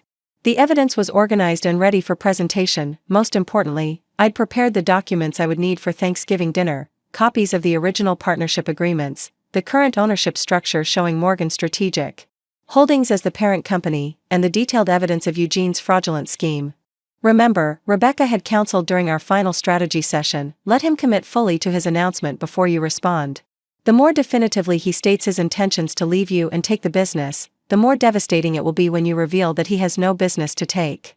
2 weeks before Thanksgiving, Eugene's excitement reached a fever pitch. He'd started talking about the future in ways that completely excluded me, referring to my company's expansion plans and the new direction I'm taking the business. One evening, as he was preparing another late-night investor meeting, I decided to test how far his confidence had grown. Eugene, I've been thinking about my role in the company. Maybe it's time I stepped back from day-to-day operations and focused on other interests. He paused in gathering his papers, and I saw a flash of triumph in his eyes. That's actually very mature of you, Scarlett. I think some distance from the business might be good for both of us. You've seemed less engaged lately anyway. What would that look like practically? Well, we'd need to discuss the details with attorneys, but I think a clean transition would benefit everyone. You could pursue other opportunities while I focus on scaling the company. A clean transition. He was already practicing the language he'd used to describe my elimination. And Lisa? Would she be taking on more responsibilities in this scenario? Eugene's attempt at casualness was almost comical. Lisa has shown real potential for growth. She understands the business in ways that would be valuable as we expand. He was so close to admitting the entire scheme that I had to bite my tongue to keep from revealing what I knew. But Rebecca's strategy required patience. Eugene needed to commit to his plan publicly and irreversibly before I could spring the trap. The final sign came 3 days before Thanksgiving, when Eugene asked me to stay home from the office. I need to handle some sensitive negotiations today, he explained. Investor meetings, legal consultations, that sort of thing. It would be better if you weren't in the office while we're discussing some of the more confidential aspects. Eugene was keeping me away while he finalized the details of stealing my own company. The audacity was breathtaking, but it also confirmed that his plan was ready for execution. That evening, he came home with the demeanor of someone who'd just won the lottery. How did your meetings go? I asked innocently. Very well. Very well indeed. I think Thanksgiving is going to be a very memorable holiday for our family. He was right about that, though not in the way he expected. As I watched my husband of 12 years pour himself a celebratory glass of wine, I felt an odd mixture of sadness and anticipation. In 3 days, I would destroy his entire scheme in front of his family while revealing the depth of his betrayal and fraud. Eugene had spent months planning what he believed would be my humiliation and financial ruin. Instead, Thanksgiving dinner was going to be the scene of his complete and total defeat. The man who'd systematically erased me from our company's story was about to discover that the woman he'd dismissed as just the wife who helps out around the office had been writing a very different ending to our tale. You're right to ask. Let me show you part 11 from the script. Thanksgiving morning arrived with the crisp clarity that only Denver's autumn sky can provide. As I prepared our home for what Eugene believed would be his triumph and I knew would be his downfall, I felt an almost supernatural calm descending over me. Eugene was in the kitchen, whistling while he prepared what he'd insisted on calling his famous herb butter, a recipe I'd actually developed 3 years ago, but that had somehow become his signature dish in family lore. The irony was so perfect it almost made me smile. "The turkey smells incredible," he said, wrapping his arms around me from behind as I arranged flowers in the dining room. "This is going to be a very special day." "Yes," I replied, thinking of the legal documents hidden in my purse and the allies positioned for the final act. "I think it will be memorable for everyone." At 11:30, Eugene's phone buzzed with a text that made him grin like a teenager who'd just been asked to prom. "Lisa's running a bit late," he announced, though I hadn't asked. "She's picking up some wine to contribute to dinner." Lisa was coming to Thanksgiving dinner. Of course she was. Eugene had grown so confident in his plan that he was bringing his affair partner to our family gathering, probably planning to use her presence as additional evidence of his new direction when he made his announcement. "How thoughtful of her to join us," I said neutrally. Margaret and Robert arrived at noon, followed by Ashton and his latest girlfriend, a marketing executive named Sierra who worked for a competing firm. The initial pleasantries proceeded normally, though I noticed Margaret seemed unusually tense, glancing frequently at Eugene as if waiting for something. "You seem excited today, son," Robert observed as Eugene carved the turkey with theatrical precision. "Business must be going well." "Better than ever, Dad. In fact, I'm planning to share some exciting news with everyone today." Ashton looked up from his plate with interest. "New client? Expansion plans?" "Something like that," Eugene replied, his smile carrying the smugness of someone who believed he held all the cards. "Let's just say there are some significant changes coming that will position the company for unprecedented growth." At 1:15, Lisa arrived wearing a dress that was appropriate for a business dinner but entirely wrong for a family Thanksgiving. She carried herself with the nervous excitement of someone playing a role she'd rehearsed but never performed, offering wine and compliments with just a little too much enthusiasm. "Lisa, how lovely to see you again," Margaret said, her tone suggesting she was following a script she didn't entirely understand. "Eugene mentioned you'd be joining us." "I hope it's not an imposition," Lisa replied, though her presence was clearly planned well in advance. "Eugene thought it would be nice for me to meet the family in a more informal setting." Meet the family? As if she hadn't been Eugene's secretary for over a year. As if this was some kind of normal relationship milestone rather than the unveiling of an affair that had been conducted in our office using our company resources. Dinner conversation was stilted but polite, with Eugene occasionally steering the discussion toward business success and exciting opportunities ahead. Lisa contributed appropriate comments about Thomson Digital Solutions' achievements, speaking with the familiarity of someone who'd been thoroughly briefed on talking points. "It's wonderful how well you understand the business, Lisa," Sierra observed innocently. "Eugene must be an excellent teacher." "Oh, he's taught me so much about strategy and vision," Lisa responded, her hand briefly touching Eugene's arm. "I've learned more in the past year than I ever thought possible." I caught Margaret's sharp glance at the casual intimacy of the gesture. Whatever Eugene had told his mother about his plans, he clearly hadn't mentioned the affair. As we cleared the main course, Eugene's energy became almost electric. He kept checking his watch and exchanging meaningful looks with Lisa, like actors preparing for their big scene. "Before we move to dessert," Eugene announced, standing and reaching for his wine glass, "I have something important to share with all of you." The table went quiet. Margaret clasped her hands together as if preparing for impact. Robert set down his fork with the deliberate attention of someone expecting significant news. Ashton leaned back in his chair, eyebrows raised with curiosity. Lisa's face glowed with anticipation, her posture suggesting she knew exactly what was coming and had been looking forward to this moment for months. I remained seated, my own wine glass steady in my hand, watching my husband of 12 years prepare to publicly humiliate me in front of his family while announcing his intention to steal everything we'd built together. "This family has always been my foundation," Eugene began, his voice taking on the practiced cadence of someone who'd rehearsed this speech. "Your support and guidance have made everything I've accomplished possible." He gestured toward our dining room, our home, the life we'd built together. "Thomson Digital Solutions has grown beyond my wildest dreams. We've created something truly Special, something that's positioned for incredible expansion and success. Eugene paused for effect, his eyes finding Lisa's face before continuing. But success requires making difficult decisions. It requires having the courage to embrace change, even when that change affects the people we care about most. Margaret's face had gone pale. Robert was frowning, clearly sensing that this announcement wasn't going in the direction he'd expected. The truth is, Eugene continued, his voice gaining strength, Scarlett and I have grown apart. We want different things, have different visions for the future. It's become clear that our marriage and our business partnership are holding both of us back from reaching our full potential. He turned to look directly at me, his expression mixing what he probably thought was compassion with unmistakable triumph. I'm leaving Scarlett for someone who actually appreciates what I've built. Someone who understands the vision and dedication it takes to run a successful company. Eugene's arm slid around Lisa's shoulders as she stood to join him, her smile radiant with the confidence of someone who believed she'd just won the lottery. Lisa has been instrumental in our recent growth. She understands the business in ways that Scarlett never could. Together, we're going to take Thomson Digital Solutions to heights that wouldn't be possible under the current limitations.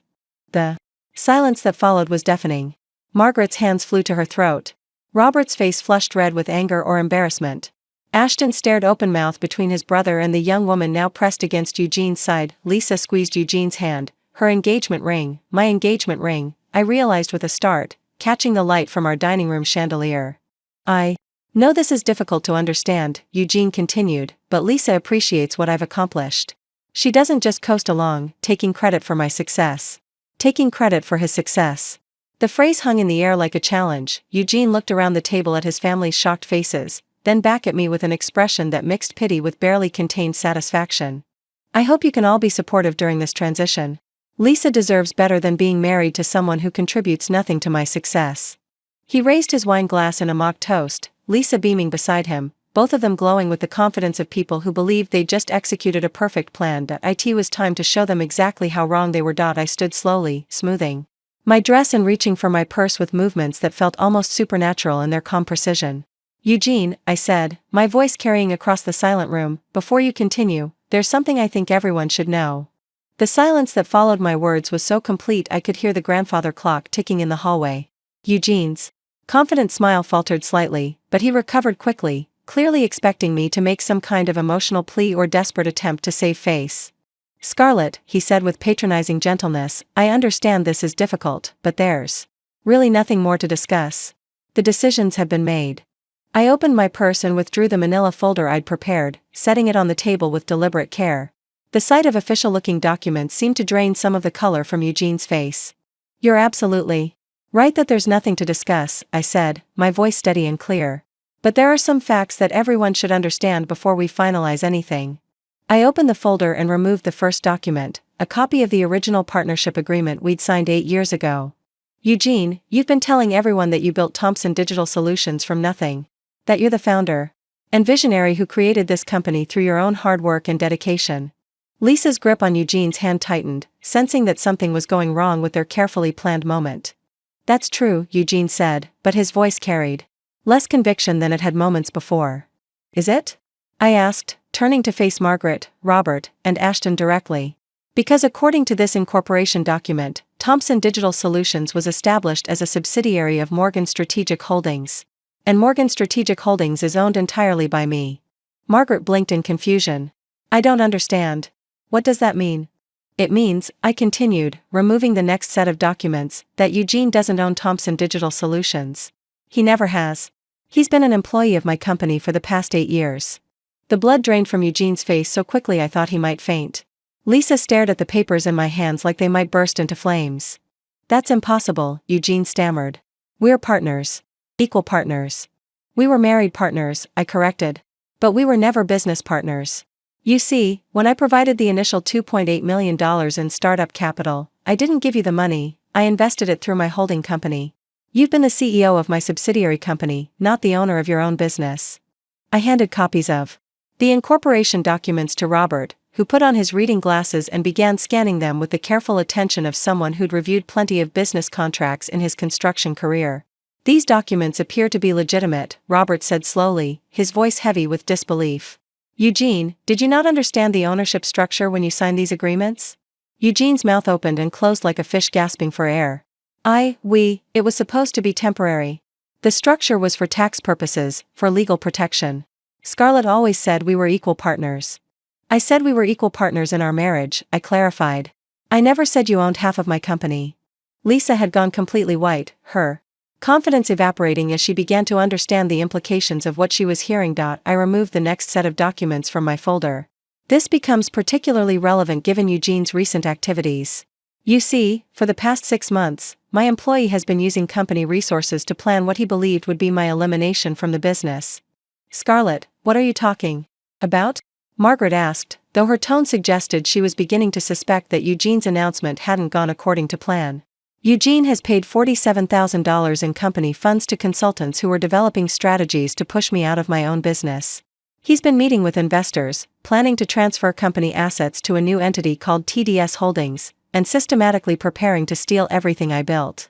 I handed Margaret the copies of emails and financial records that Colette had helped me gather. He's also been conducting an affair with his secretary using company resources, including business trips, client entertainment funds, and office facilities. Eugene found his voice, desperation making it crack slightly. You can't prove any of that. Those are private business discussions about legitimate growth strategies. Can't I? I asked, removing my phone from my purse. Colette has been documenting everything for months. The fake client meetings, the misappropriated funds, the deleted calendar entries for investor calls about partnership dissolution. Eugene's eyes darted toward the door as if he were calculating whether he could simply flee the situation. But here's the truly interesting part, I continued, turning back to Lisa, who looked like she wanted to disappear into the floor. Eugene promised you a partnership in his new venture, didn't he? Executive position, shared ownership, a chance to run a company together? Lisa nodded mutely, unable to find words. The problem is that Eugene never had a company to share with you. He's been an employee planning to steal from his employer, me. Every promise he made about your future together was based on assets that belonged to me. I returned my attention to the stunned family members around the table. So when Eugene announced that he was leaving me to take Thompson Digital Solutions to new heights with Lisa, he was actually announcing his intention to commit corporate theft and fraud. Eugene's face had gone from white to red to a sickly green color. This is ridiculous. You can't just change the fundamental structure of our business relationship because you're upset about our marriage. I'm not changing anything, I replied calmly. I'm simply clarifying what the legal structure has always been. The structure you apparently never bothered to understand despite signing all the paperwork. I removed the final document from my folder, a termination notice that Rebecca had prepared. Which brings me to the practical implications of your announcement today. As of this moment, your employment with Thompson Digital Solutions is terminated. Effective immediately. You can't fire me. Eugene exploded, his composure finally cracking completely. I built that company. I have rights. You have the rights of any employee who has been caught misappropriating company funds and planning corporate theft, I replied. Which is to say, you have the right to clean out your desk under supervision and the right to hire an attorney for the criminal charges you'll be facing. Lisa made a small, strangled sound that might have been a sob. Oh, and Lisa? I turned to address her directly for the first time. Since you're no longer employed by Thompson Digital Solutions either, you should know that the engagement ring you're wearing belongs to me. Eugene purchased it with my company's American Express card, which makes it stolen property. Lisa's hand flew to the ring, her face a mask of horror and humiliation. Eugene stood up so violently that his chair fell backward. This is insane. You can't destroy everything we built together because of personal jealousy. I'm not destroying anything, I said, rising to match his energy but maintaining my calm tone. I'm protecting my business from an employee who was planning to steal it. Everything that gets destroyed here was destroyed by your own choices. I looked around the table at the Thompson family, who were staring at their son and brother with expressions ranging from shock to disgust. Eugene made a very public announcement about leaving me for someone who appreciates his success. I'm simply clarifying that his success was actually my success, his company was actually my company, and his new relationship was funded with my money. Eugene's face was now a dangerous shade of red. You vindictive, careful, I interrupted. Everything you say in front of these witnesses can be used in the criminal proceedings that my attorney will be filing Monday morning. The room fell silent again as the full implications settled over everyone. Eugene's triumphant announcement had become his public confession to fraud, theft, and corporate espionage. Margaret finally found her voice, though it came out as barely a whisper. Eugene, is all of this true? Eugene looked around the table at his family's shocked faces, then at Lisa, who was quietly removing the stolen engagement ring with trembling fingers, and finally at me, the woman he dismissed as just the wife who helps out around the office. For the first time in our 12 years together, Eugene Thompson was completely speechless. The silence stretched for what felt like an eternity before Margaret spoke, her voice barely above a whisper. "Eugene, answer me. Is what Scarlett is saying true?" Eugene's mouth worked soundlessly for several seconds before he found his voice. It's more complicated than she's making it sound. The business structure was always meant to be temporary. For tax purposes. Legal protection. Scarlett's twisting everything to make me look like a criminal. Robert interrupted, his voice heavy with disgust. "Because that's exactly what this looks like, son." Robert was still holding the incorporation documents, studying them with the methodical attention of someone who'd spent 40 years in business. "These papers are crystal clear. Scarlett owns the parent company. You're listed as an employee, not an owner. There's no ambiguity here."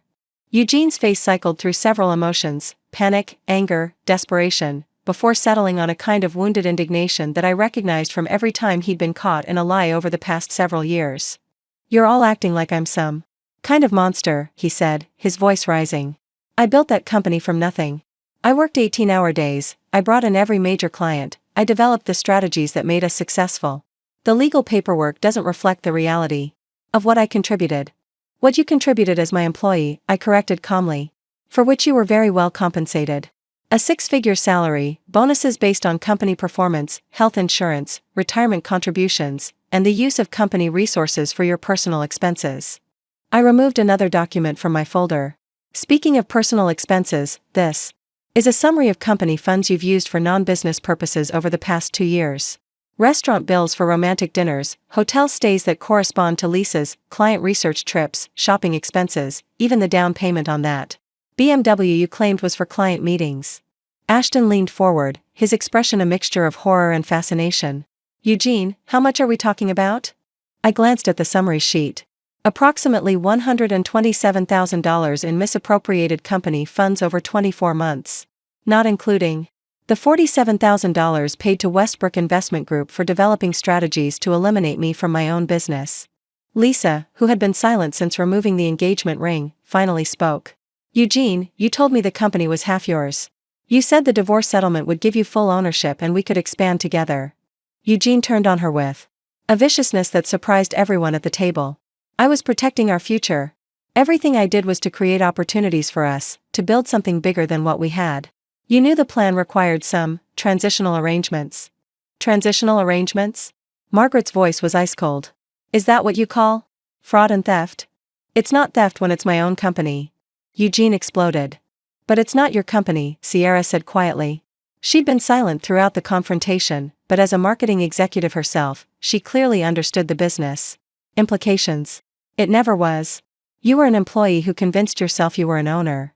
Eugene whirled toward her. "You don't know what you're talking about. You don't understand the complexity of business partnerships, the sacrifices I made, the sacrifices you made?" I interrupted, my own composure finally cracking slightly. "Eugene, I provided the startup capital. I developed the business model. I secured our first major clients. I created the systems and processes that allowed us to scale. What exactly do you think you sacrificed?" "I sacrificed my independence. I could have started my own firm, built something entirely my own, but I chose to work with you because I thought we were partners. I thought we were building something together." "We were building something together," I replied. "You just apparently never bothered to understand what the legal structure actually was." Robert set the documents down on the table with a heavy sigh. "Eugene, even if we accept your version of events, which frankly strains credibility, you still embezzled company funds and conducted an affair using business resources. Those are crimes, regardless of who owns the company." Eugene's face was now flushed an alarming shade of red. "This is ridiculous. Scarlett can't just destroy 12 years of marriage and partnership because she's jealous of my relationship with Lisa." "I'm not destroying anything," I said, standing up and beginning to gather my documents. "I'm simply declining to continue subsidizing your betrayal with my money and my business." Lisa finally found her voice, though it came out shaky and uncertain. What happens now? To the company, I mean. To the employees." I looked at her with something approaching pity.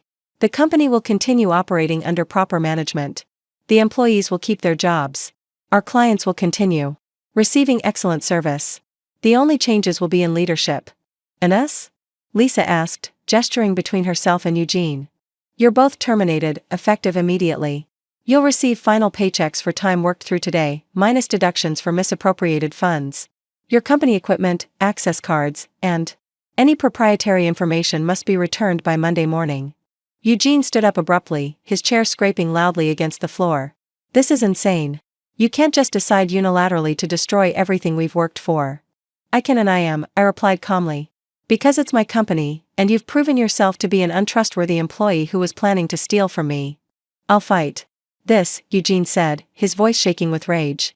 "I'll sue you for wrongful termination, for defamation, for breach of contract. I'll take you to court and prove that I deserve half of everything we built." "With what money?" I asked practically. "Your salary was your only income from Thomson Digital Solutions.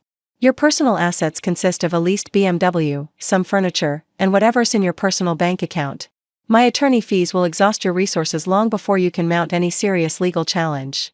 The reality of his situation seemed to hit Eugene all at once. His face went pale again, and he sank back into his chair. "Besides," I continued, "any lawsuit you file will require discovery, which means all of your communications with Westbrook Investment Group, your financial records, and your documented plans to steal company assets will become public record. Are you really sure you want that level of scrutiny?" Margaret had been watching this exchange with growing horror. "Eugene, please tell me you're not actually guilty of what Scarlett is describing." Eugene looked around the table at his family, his parents, his brother, even Sierra, all staring at him with expressions ranging from disappointment to disgust. For the first time since I'd known him, Eugene Thompson looked completely defeated. "I was trying to build something better," he said finally, his voice barely audible. I thought I deserved more than being just an employee in someone else's company." "You were never just an employee," I replied. "You were a well-compensated executive with significant autonomy and responsibility.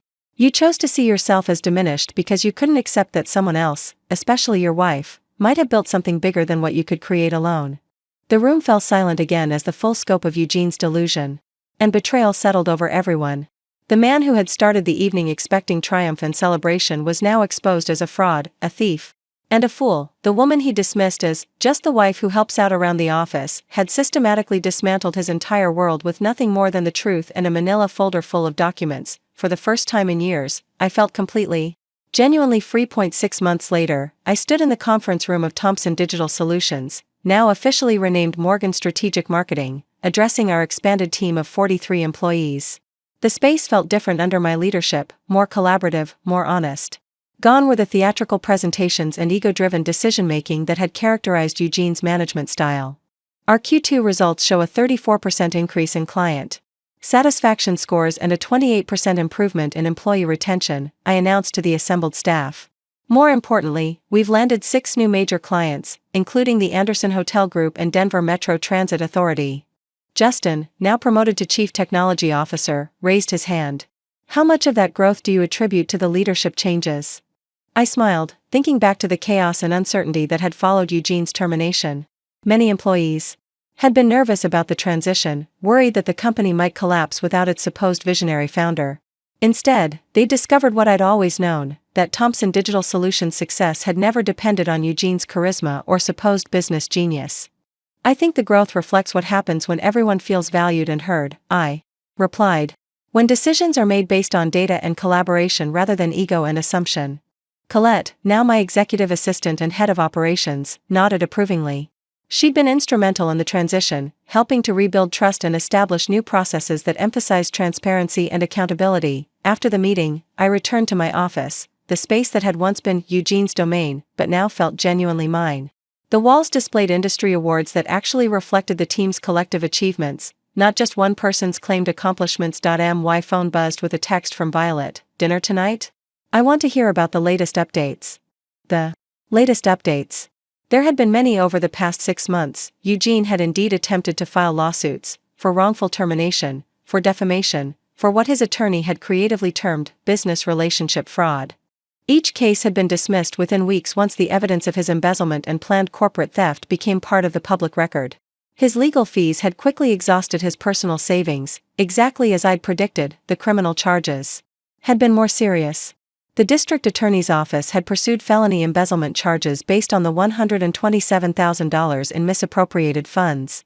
Eugene had eventually pled guilty to a reduced charge and received 18 months of probation, community service, and a requirement to pay full restitution.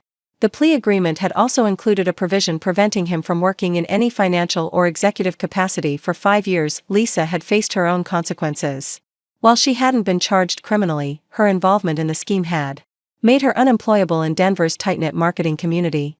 She'd eventually moved back to California, where her family lived, leaving behind the dreams of executive power and partnership that Eugene had promised her. The most satisfying update, however, had been watching the company thrive without Eugene's supposed leadership. Our clients hadn't just stayed, they'd expanded their contracts. Several had specifically mentioned that they preferred working with the new management structure, finding it more professional and results-oriented. I'd also discovered just how much Eugene's ego and controlling behavior had been holding us back.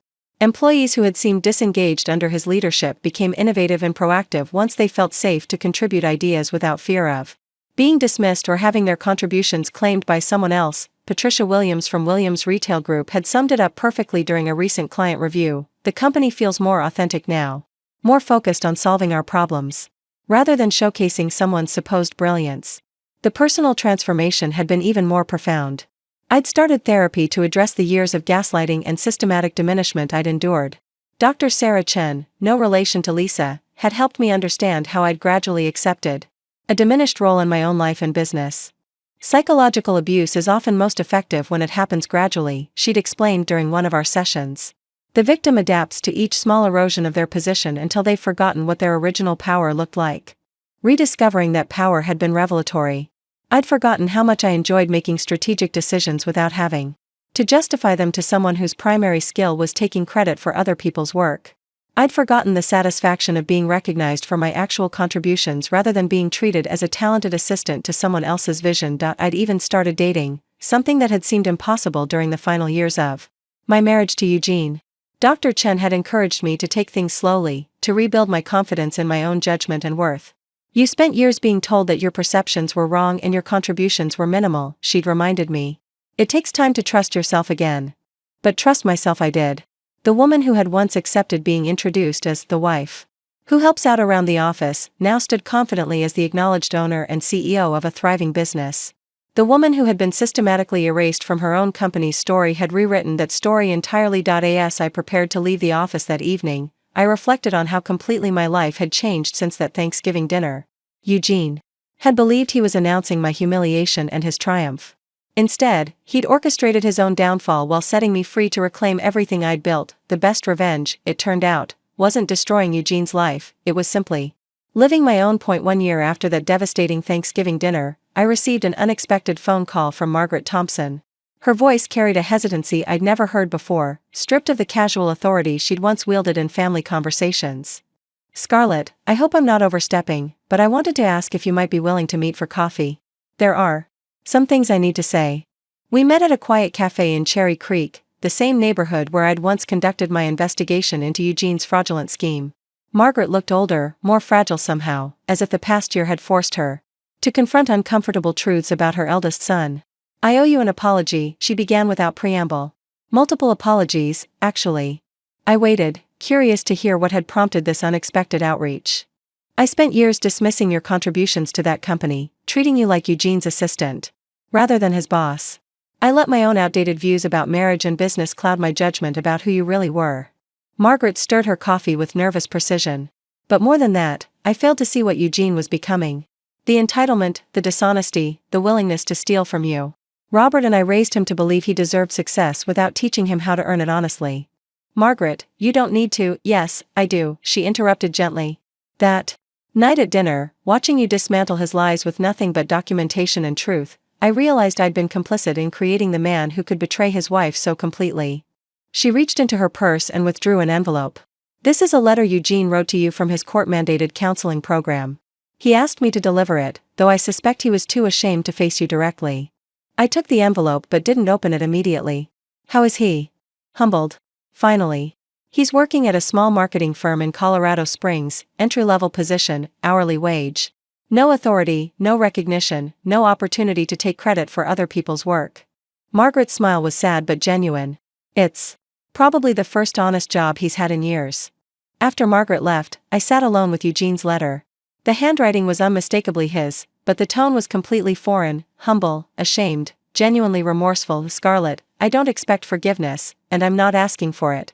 I just need you to know that I finally understand what I did to you, to us, to the company you built. My therapist says I spent years rewriting history to make myself the hero of a story where I was actually the antagonist. I convinced myself that I deserved credit for your success, that I was somehow entitled to own what you had created. You were right about everything. I was an employee who let ego and insecurity turn me into a criminal. I stole from you, lied to you, and tried to erase you from your own life's work. I know Morgan Strategic Marketing is thriving without me. I know you're happier, more successful, and more respected than you ever were when I was poisoning everything with my need to be important. The woman I dismissed as just a pretty face was actually the architect of everything I thought I had built. I hope someday I can become worthy of the second chance you gave me by not pressing for the maximum criminal penalties. I'm learning to be honest about who I am, someone who needs to earn respect rather than demand it. Eugene. I folded the letter and slipped it back into the envelope. The words felt genuine, but more importantly, they felt irrelevant. My life had moved so far beyond Eugene Thompson that his apology felt like a voice from a different era. That evening, I had dinner with my new partner, David Chen, an architect, who appreciated my intelligence, respected my success, and had never once tried to diminish my accomplishments. We talked about travel plans, business expansion, and the house we were considering buying together. As we walked home through downtown Denver, I caught my reflection in a storefront window.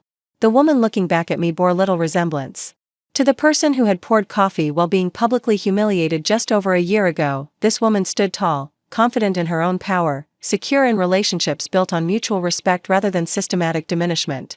She owned a thriving company, commanded respect in her industry, and had learned to trust her own judgment above all else. Eugene had intended that Thanksgiving dinner to be my destruction. Instead, it became my liberation. The best stories I'd learned aren't about revenge, they're about transformation. Up next, you've got 2 more standout stories right on your screen. If this one hit the mark, you won't want to pass these up. Just click and check them out. And don't forget to subscribe and turn on the notification bell, so you don't miss any upload from us.